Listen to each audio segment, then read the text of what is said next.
प्रिय दर्शकों, नमस्कार। एक बार फिर से उपस्थित हूँ आप सबके सामने। आज के कार्यक्रम में जानेंगे साक्षी श्री के नवमांस कुंडली के विश्लेषण। अगर आप ये कार्यक्रम पहली बार देख रहे हैं ना, तो इसके जस्ट पिछला जो कार्यक्रम होगा, हमारे थंबनेल के ऊपर हमारे वीडियो का संख्या लिखा रहता है। आप इस थंबनेल के जस्ट पिछले संख्या को ढूंढ लीजिए।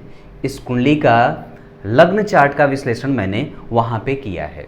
ये नवमांस चार्ट का अध्ययन है। और साथ ही साथ अगर आप पहली बार मुझे देख रहे हैं तो बता दूं कि मेरे यहाँ विश्लेषण में 2 वीडियो शामिल होता है, एक लग्न का और दूसरा नवमांस का। दूसरे दिन के कार्यक्रम में हम लग्न और नवमांस दोनों को लेके आते हैं, जिसमें क्रमशः दशमांश चार्ट शामिल होता है, दृश्यकांड शामिल होता है और भाव से संबंधित सभी प्रकार के चार्टों के अध्ययन करने के बाद ही आज का कार्यक्रम बनाया जाता है। आइए आज के कार्यक्रम में आपको लग्न और नवमांस का एक साथ कैसे अध्ययन किया जाता है, सवालों का उत्तर कैसे ढूंढा जाता है और साथ ही साथ सवालों का उत्तर कैसे दिया जाता है, ये सब बताएंगे। बने रहिएगा, कार्यक्रम के अंतिम हिस्से में आनंद आने वाला है।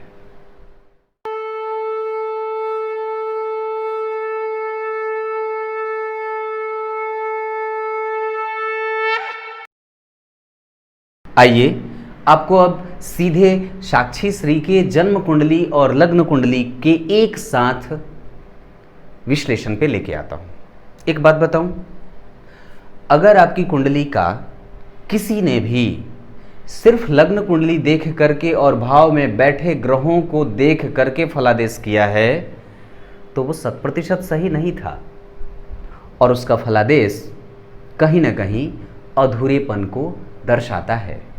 हम सिर्फ भाव फल नहीं करते और भाव फल सही भी नहीं होता है।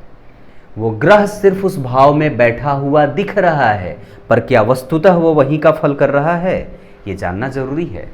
और इसके लिए आपको लग्न चार्ट, नवमांस चार्ट, चलित कुंडली, ये सभी चीज़ों को देखना होगा, जितने भी वर्ग बनाए गए हैं।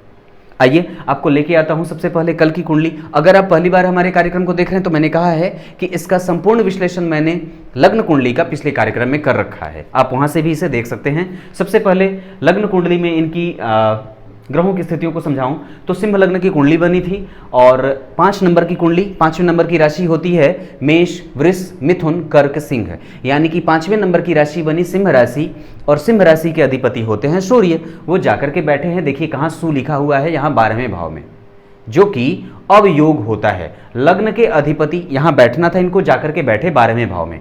ये अवयोग है जो व्यक्ति के व्यक्तित्व को थोड़ा सा प्रभावित और कमजोर करने के लिए और आत्मविश्वास को कमजोर करने के लिए जाना जाता है, क्योंकि सूर्य आत्मविश्वास के कारक होते हैं। क्लियर है। अब दूसरी बात करते हैं चंद्रमा की। चंद्रमा आपकी कुंडली के लिए 12वें भाव में यहाँ 4 नंबर की राशि लिखी है मेष, वृष, मिथुन, कर्क। कर्क राशि के अधिपति होते हैं चंद्रमा। वो जाकर के श्रीमान को बैठना था, यहाँ बैठे हैं जाकर के शनि की राशि में, क्योंकि 11 नंबर की जो राशि होती है वो कुंभ राशि होती है और उसके अधिपति शनि होते हैं। ठीक है, यानी कि 12वें भाव के अधिपति चंद्रमा जाकर के बैठे कहाँ, सप्तम भाव में। 1 2 3 4 5 6 7, जहां गिन करके 7वां नंबर आया, ये 7वां नंबर भाव है, 7वां भाव कहा जाता है। इस बात पे कंफ्यूजन मत रखिएगा कि यहाँ 11 नंबर लिखा है तो ये 7वां भाव कैसे हो गया। ये 11 नंबर की राशि यहाँ 7वें भाव में बनी हुई है। यहाँ पे 7 नंबर लिखा है तो ये 7वां घर नहीं हुआ। ये 7 नंबर की राशि जन्म कुंडली के 3रे भाव में बन रही है व्यक्ति के जन्म के समय, यानी कि लग्न कुंडली का आरंभ गिनने का जहां 5 नंबर लिखा है वहां से शुरू करते हैं और इसे 1 नंबर कहा जाता है, पहला भाव कहा जाता है। 1 2 3, तो 3रे नंबर में 7 नंबर की राशि बनी। 4 5 6 7, यानी कि 7वें भाव में 11 नंबर की राशि बनी। ये बात समझ लीजिएगा। अब मैं चर्चा कर रहा था चंद्रमा के बाद मंगल की चर्चा कर लूं। मंगल आपकी कुंडली के लिए वृश्चिक राशि के अधिपति होते हैं और वो 2 भावों के अधिपति होते हैं कुंडली में। किसी भी कुंडली में उनको 2 भाव मिला होता है, एक तो सुख भाव और दूसरा भाग्य भाव, जहां 1 नंबर लिखा है। यानी कि मंगल के अधिपत्य में कौन कौन सी राशियां हो जाती हैं, एक तो मेष और दूसरी वृश्चिक।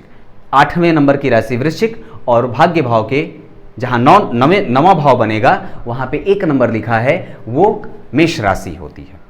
ये दोनों भावों के अधिपति होकर के मंगल 10वें स्थान में बैठे हैं और ये जन्म कुंडली का सबसे मजबूत केंद्र कहा जाता है, जन्म कुंडली का 10वां स्थान। और यहां पे मंगल भाग्य भाव के अधिपति और सुख भाव के अधिपति होकर के बैठे हैं। ठीक है, मंगल के बाद बुध की चर्चा करते हैं। बुद्धिमत्ता का कारक ग्रह होता है आपकी कुंडली के लिए। ये बनता है जन्म कुंडली में दूसरे भाव का अधिपति, यानी कि इसकी जो राशि बनी है वो दूसरे भाव में और उसकी दूसरी राशि जन्म कुंडली के लाभ भाव में, यानी कि 3 नंबर जहां लिखा है। बुध को 2 राशियों का अधिपति मिला होता है, एक कन्या और एक मिथुन। इन दोनों भावों के अधिपति होकर के साक्षी जी की कुंडली में बुध लाभ भाव के अधिपति और धन भाव के अधिपति होकर के 12वें बैठे हैं। ये थोड़ा सा दुर्योग बना देते हैं, यानी कि लाभ को कमजोर कर देते हैं। लाभ को जितना मेहनत मिलना चाहिए पराक्रम करने के बाद उतना नहीं मिल पाता है, या व्यक्ति कई बार अपने कन्विंस करने की क्षमता को, क्योंकि बुध जो है वो आकर्षण कराता है, वो थोड़ा सा उसमें कॉम्प्लेक्सिटीज ला देता है। क्लियर है। गुरु की बात करता हूं तो आपकी कुंडली के लिए गुरु बनते हैं। गुरु को 2 राशियों का अधिपति मिला हुआ है, एक धनु और दूसरा मीन। धनु राशि के अधिपति गुरु होते हैं। उनकी मूल त्रिकोण राशि जन्म कुंडली के 5वें भाव में बनी है, 1 2 3 4 5।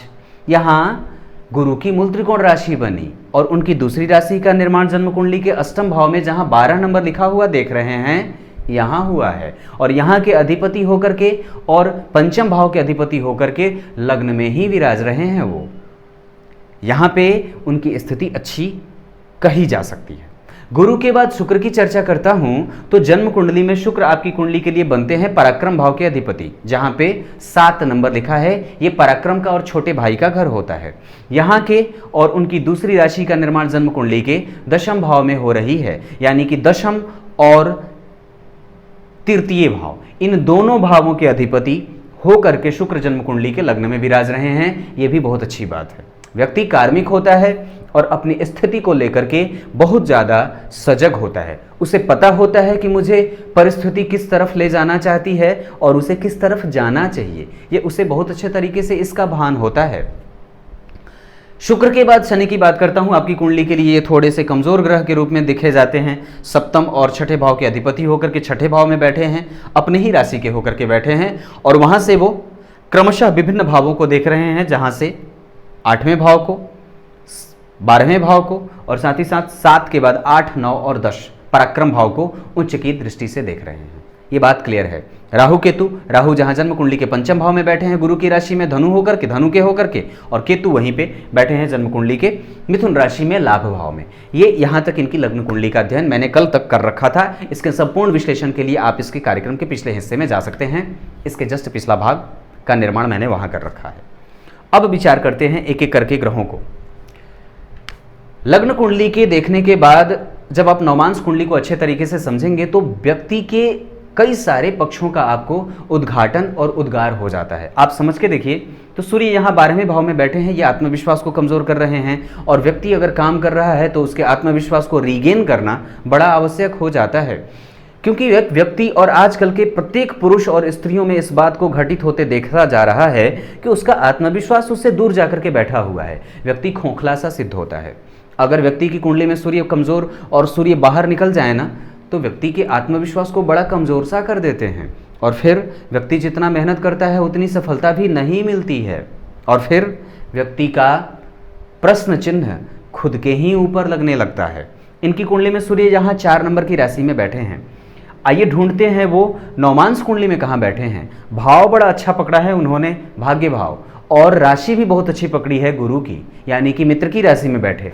अब विचार करिए तो जन्म कुंडली में यहाँ पे अधिपति होकर के 12वें गए और नवमांश कुंडली में वो बनते हैं धन भाव के अधिपति, भाग्य भाव में गए, यानी कि उत्तरार्ध में व्यक्ति का धन भी अच्छा बनेगा और भाग्य भी सहयोग करेगा, क्योंकि वास्तव में यहाँ पे शुक्र बैठे हैं ना धन भाव में, ये अच्छे हो जाते हैं, ये धन के आगमन के कारण बन जाते हैं और आपकी कुंडली में वास्तव में वो बनते भी हैं तो लाभेश। ये देखिए यहाँ पे सूर्य की जब हम चर्चा कर रहे हैं तो सूर्य नवमांश कुंडली में कहाँ बैठे, बनते हैं वो धन भाव के अधिपति और बैठे कहाँ, भाग्य भाव में। किसके साथ, राहु की राशि के साथ। भाग्य भाव में गुरु को कारकत्व की प्राप्ति होती है, यानी कि व्यक्ति की कुंडली में एक अवस्था में आने के बाद जैसे जैसे वो सूर्य की आराधना करने लगेगा उसका काम बनता चला जाएगा। सूर्य के बीज मंत्रों का जप ये बनता है।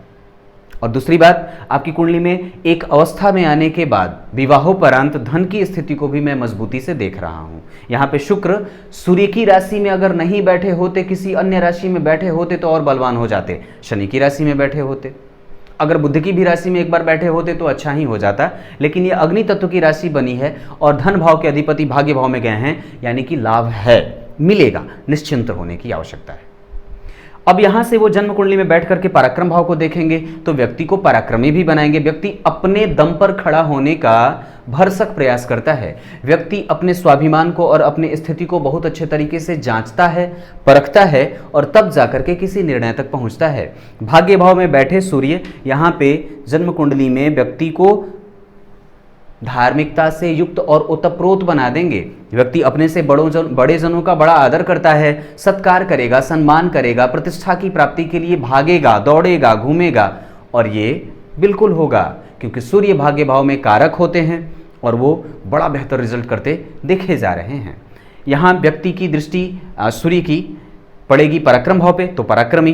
अब चंद्रमा की खोज करते हैं तो आपकी कुंडली में चंद्रमा 12वें भाव के अधिपति होकर के षडाष्टक योग में बैठे थे जन्म कुंडली के 7वें भाव में। अब विचार करिए तो जन्म कुंडली के आधार पर अगर विचार करते हैं तो चंद्रमा यहाँ कहाँ बैठे हैं, जा करके चंद्रमा बैठे हैं 8वें भाव में, शनि की राशि में बैठे हैं। तो जिस राशि में शनि बैठे हैं और जिस भाव में, वहां पे वो थोड़ा सा रोग देते हैं। व्यक्ति को सर्दी होता है, जुकाम होता है, खांसी होती है, माता के स्वास्थ्य को परेशान कर सकता है। ऐसी स्थिति में कभी कभी धन आगमन की स्थिति को कमजोर कर देता है, पिता से धन लाभ कम होता है, पिता की स्थिति कमजोर होती है। ये स्थितियां भी बनती हैं, कारण क्योंकि जन्म कुंडली में यहाँ शत्रुग्रही होकर के चंद्रमा बैठे हैं और कहीं ना कहीं चंद्रमा जब 8वें भाव में बैठ करके शत्रुग्रही होते हों, 8वें भाव में बैठे शत्रुग्रही हुए और साथ ही साथ वो शनि के साथ परिवर्तन में भी हैं। विचार करिएगा, यहाँ लग्नेश होते हैं चंद्रमा, लग्न के अधिपति अब योग बना रहे हैं। हालांकि नवमांश में ऐसा नहीं देखा जाता है, परंतु फिर भी ये जरूर देख लेना चाहिए कि नवमांश के लग्न के अधिपति यानी कि जो यहाँ 4 नंबर की राशि लग्न की बन रही है, उस भाव के अधिपति कहाँ जाके बैठे तो 8वें में, और वो भी परिवर्तन राशि में। यानी कि लग्नेश किसके साथ परिवर्तन कर रहे हैं? अष्टमेश के साथ। ये गौर करने वाली बात है प्रिय दर्शकों कि लग्नेश किसके साथ परिवर्तन कर रहे हैं। वो अगर अष्टमेश के साथ परिवर्तन करेंगे तो क्या व्यक्ति के स्वास्थ्य को परेशान नहीं करेंगे? करेंगे ना, तो बिल्कुल करेंगे। और स्वास्थ्य को ही परेशान नहीं, दरअसल वो व्यक्ति के व्यक्तित्व को इतना मुड़ा हुआ सा और कुंद नहीं होने देते हैं कि व्यक्ति अपनी बातों से वो किसी को समझा भी नहीं पाता है। कारण क्योंकि बुध यहाँ 12वें, और यहाँ पे अगर बुध देख रहा हूँ तो जन्म कुंडली में तुला राशि में बैठे हैं और बुध चतुर्थ स्थान में बहुत अच्छा फल नहीं करते हैं। कई बार वो स्वतंत्र हो जाते हैं, थोड़ा सा उनका फल वहाँ कमज़ोर हो जाता है। इस वजह से व्यक्ति अपने बुद्धि लब्धि क्षमता का जितना है उसके पास वो संपूर्ण लाभ नहीं ले पाता है। ये बात पक्की है। चंद्रमा यहाँ आपकी कुंडली में अष्टमेश के साथ परिवर्तन में है और अष्टम भाव के अधिपति लग्न में बैठे हैं। ये थोड़ा सा निगेटिव जा रहा है और वास्तव में आपकी कुंडली में आयु तो दे रहा है और उसकी तीसरी दृष्टि जन्म कुंडली के पराक्रम भाव पे पड़ रही है और सूर्य भी उस भाव को देख रहे हैं। यानी कि सूर्य की दृष्टि जो कि आपकी कुंडली के लिए बनते हैं धन भाव के अधिपति, धन भाव के अधिपति भाग्य भाव में जाकर के तृतीय भाव को देख रहे हैं। और ऐसी स्थिति में कि यहाँ पे शनि भी देख रहे हैं तो छोटे भाई बहनों के साथ संबंधों को थोड़ा सा वो मतभेद में डाल देते हैं। या कई बार ऐसा भी होता होगा कि छोटा भाई बहन हो ही ना, या फिर छोटा भाई बहन होता भी है तो संपूर्ण लाभ कई बार नहीं मिलता है, या ऐसा भी हो जाता है कि छोटे भाई बहन का सहयोग थोड़ा कम मिलता है, या वो आपसे दूर रहते हों। ये कई तरह की परिस्थितियां बन जाती हैं, या फिर बैलेंस वे में ही उनके साथ आपका संबंध होता है। ठीक है, ये चंद्रमा थे। अब मंगल की बात करता हूं तो मंगल आपकी कुंडली में लग्न को देख रहे थे चौथी दृष्टि से और वो आपको जल्दबाज प्रवृत्ति का बना रहे थे। और कहीं ना कहीं अगर यहाँ पे बात कहूँ तो चूंकि ये वृषभ राशि में बैठे हैं तो हार्मोनल प्रॉब्लम को भी देते हैं ये, और कई बार ये व्यक्ति के व्यक्तित्व में इस तरीके का कुछ आत्मविश्वास में कमी वाली समस्या दे देते हैं जिसके कारण व्यक्ति थोड़ा दबा और दबा हुआ सा महसूस करता है।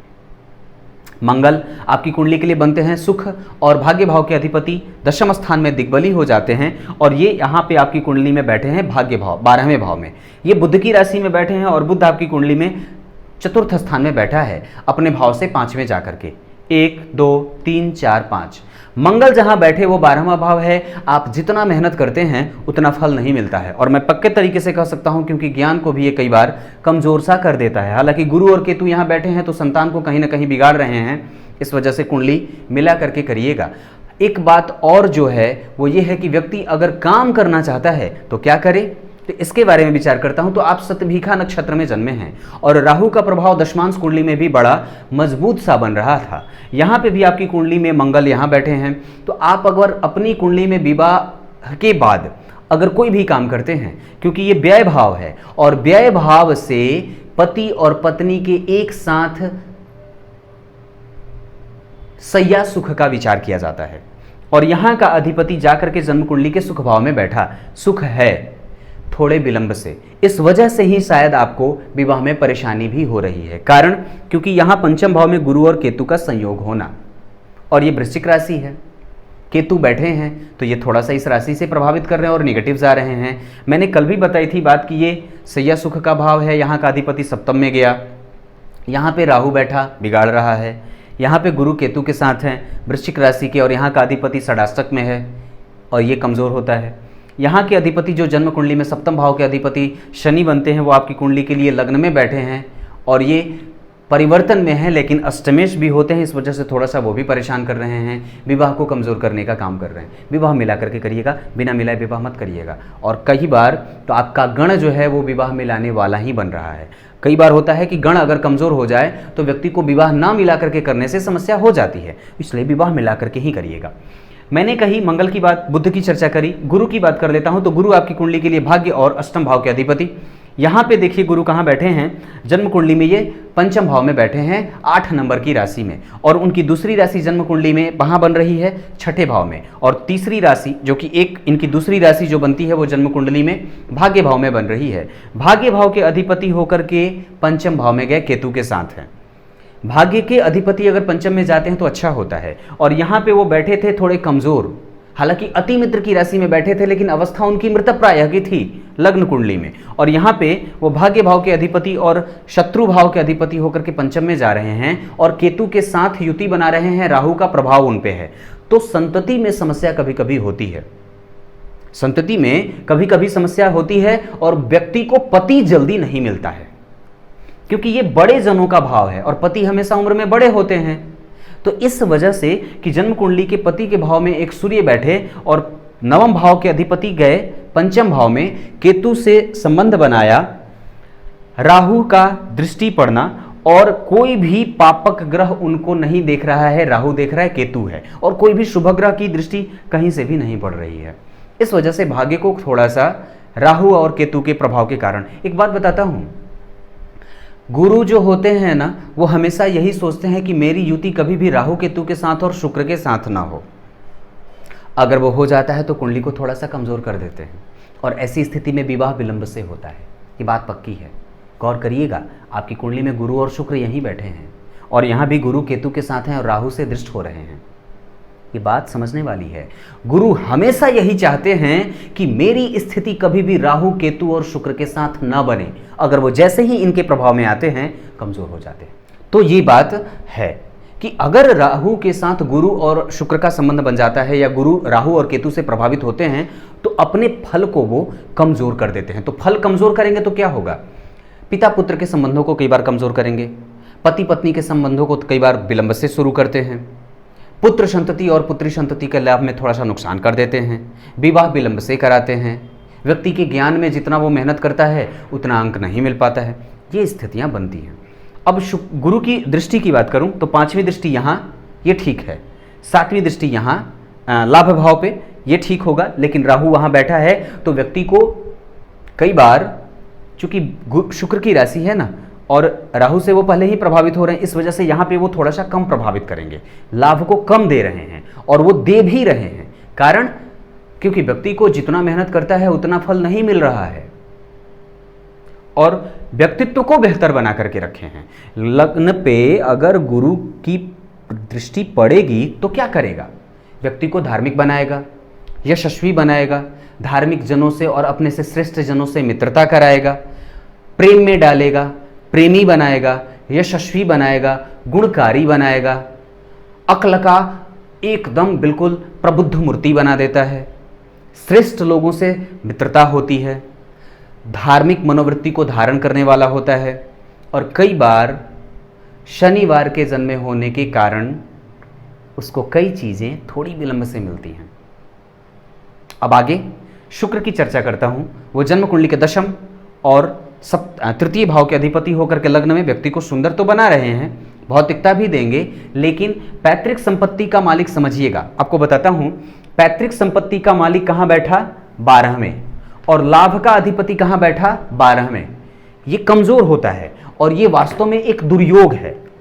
गौर करिएगा कि जन्म कुंडली में पैतृक संपत्ति का मालिक बैठा 12 में, बुध, और लाभ का अधिपति भी 12 में, ये कमजोर होता है। उसके बाद गुरु कहां के अधिपति? अष्टम भाव के अधिपति कहां गए? लग्न में। अष्टमेश कहीं भी दृष्टि डालेगा तो क्या करेगा? परेशान। तो 5वीं दृष्टि गुरु की कहां पड़ी? विवाह में विलंब।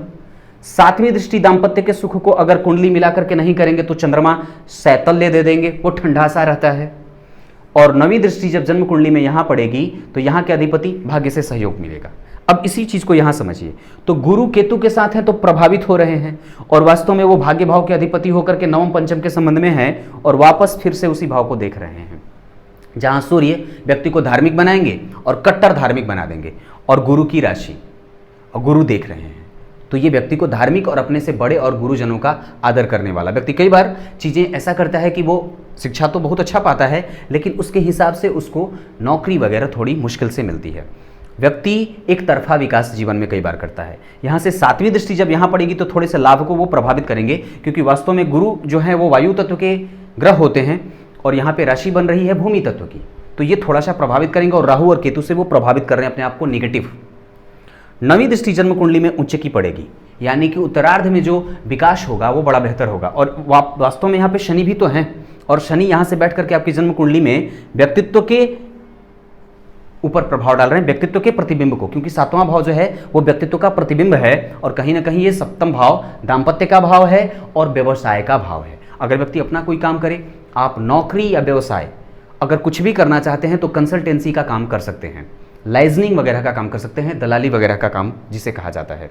दूसरी बात है, अगर आप दो लोगों के बीच में सेतु बनने का काम करते हो तो बड़ा अच्छा होगा। बैंकिंग से जुड़ करके अगर कोई काम करना चाहते हैं तो भी सपोर्ट मिलेगा। विशेषतया आप बुटीक वगैरह का या मंगल से संबंधित, या सबसे बेहतर तो आप राहु से संबंधित अगर कोई काम करें तो बेहतर है। लाइजनिंग का काम राहु से आता है, ठगने ठगाने का काम राहु से आता है, बातचीत करने का काम राहु से आता है, राहु से फोटोस्टेट का दुकान और कहीं से प्रिंट आदि करने का काम राहु से आता है। राहु से आपको मैं आने वाले दिनों में उस पर कार्यक्रम भी बनाने वाला हूं, हालांकि इस पर मैंने कार्यक्रम बना रखा है कि राहु से संबंधित कौन कौन सा काम होता है। वो सारी चीज़ें मैं आपको इस वीडियो में राहु से संबंधित कारोबार के बारे में, उसका लिंक आपको आज के डिस्क्रिप्शन में मिल जाएगा, आप लोग देख लीजिएगा। ये स्थितियाँ हैं। अब ये काफ़ी गंदा हो गया, अब ये ठीक लग रहा है, पहले साफ था तो थोड़ा ठीक नहीं था। तो ये गुरु हैं। उसके बाद शुक्र की बात करी तो शुक्र आपकी कुंडली में देख रहे हैं, इस वजह से भी कभी कभी वो परेशानी देते हैं, लेकिन होगा क्योंकि शुक्र और चंद्रमा एक दूसरे को देख रहे हैं, ये दृष्टि संबंध अच्छा है। और उसके बाद यहाँ पे शुक्र की अगर बात करता हूँ तो यहाँ पे वो धन देंगे, थोड़े रुकने के बाद ही सही, लेकिन देंगे जरूर, और भौतिकता का वो लाभ देंगे और यथेष्ट देंगे, जितना मिलना चाहिए उससे भी बेहतर, पक्की बात है। अभी आपकी कुंडली में महादशा भी शनि की चल रही है और थोड़ा समय वक्त अच्छा नहीं चल रहा है, और यह है अभी आपकी कुंडली में मुझे लगता है कि 2032 तक शनि की महादशा चल रही है। उसके बाद आएंगे बुध, जो कि आपकी कुंडली के लिए बनते हैं लाभ और धन भाव के अधिपति, तो थोड़ा बच के रहिएगा। वाणी वगैरह से संबंधित या फिर विवाह के बाद अगर कोई भी काम करना चाहते हैं तो कर लीजिएगा, बुटीक वगैरह या वस्त्र से संबंधित अगर कोई भी काम करना चाहते हैं तो। ये स्थितियाँ हैं आपकी कुंडली की। पूजा पाठ के लिए आपको प्रत्येक दिन सूर्य की पूजा कर लेनी चाहिए। राहु और केतु की स्थितियाँ आपकी कुंडली में बता दूं तो शनि भी आपकी कुंडली में लग्न में बैठ करके विलंब ही पैदा कर रहे हैं ना। अब थोड़ी सी चर्चा यहाँ शनि पे भी कर देता हूँ, छूट रही थी ये बातें। शनि लग्न में बैठे हैं, और जब किसी की भी कुंडली में, चाहे वो कितना ही विद्वान क्यों ना हो और चाहे कितना ही वो बेहतरीन क्यों ना जीवन जी रहा हो, अगर उसकी कुंडली में शनि लग्न में बैठे हैं तो तड़पाएंगे ज़रूर चीज़ों को मिलने में।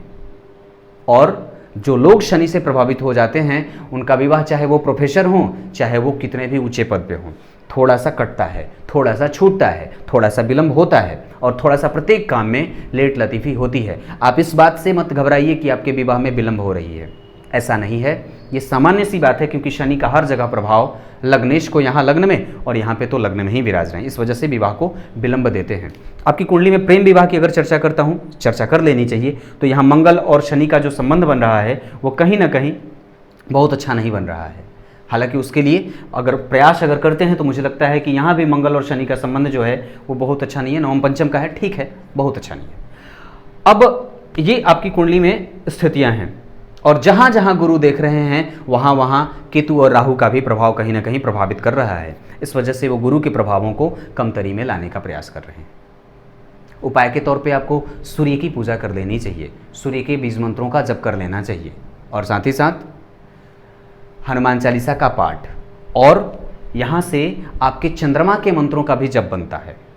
चंद्रमा का मंत्र या पूर्णिमा का व्रत, ये भी बड़ा लाभ करेगा, क्योंकि व्यक्तित्व थोड़ा कमज़ोर और आत्मविश्वास थोड़ा सा कमज़ोर हो रहा है, तो सूर्य और चंद्रमा उसको बल दे देंगे। आपकी कुंडली में कुछ योगों की चर्चा कर लूँ तो गुरु और चंद्रमा एक दूसरे को देख रहे हैं, चंद्रमा शुभग्रह हैं कृष्ण पक्ष के द्वितीय तिथि के, तो यहाँ पे गजकेसरी योग अच्छे तरीके से बन रहा है। हालांकि वो अष्टमेश अगर नहीं होते तो और ज़्यादा उसका लाभ दिख जाता है। आपकी कुंडली में अगर दुर्योगों की चर्चा करता हूँ तो आपकी कुंडली में मैंने बताया कि द्वितीय भाव के अधिपति 12वें में, एकादशवें भाव के अधिपति 12वें में और अष्टम भाव के अधिपति का लग्न में जाना, ये थोड़ा कमज़ोर है। आपकी कुंडली में पंचम भाव के अधिपति और अष्टम भाव के अधिपति लग्न में विराज रहे हैं, ये थोड़ा कम होता है। और ये आपकी कुंडली में सूर्य के जस्ट पीछे या चंद्रमा के पीछे कोई ग्रह नहीं है, ये ग्रह है तो शनि है और ये अनफा योग होता है।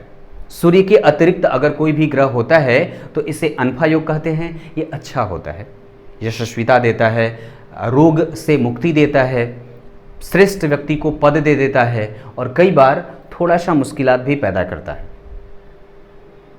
स्थितियां कब बदलेंगी? जब आपकी कुंडली में मंगल आएंगे।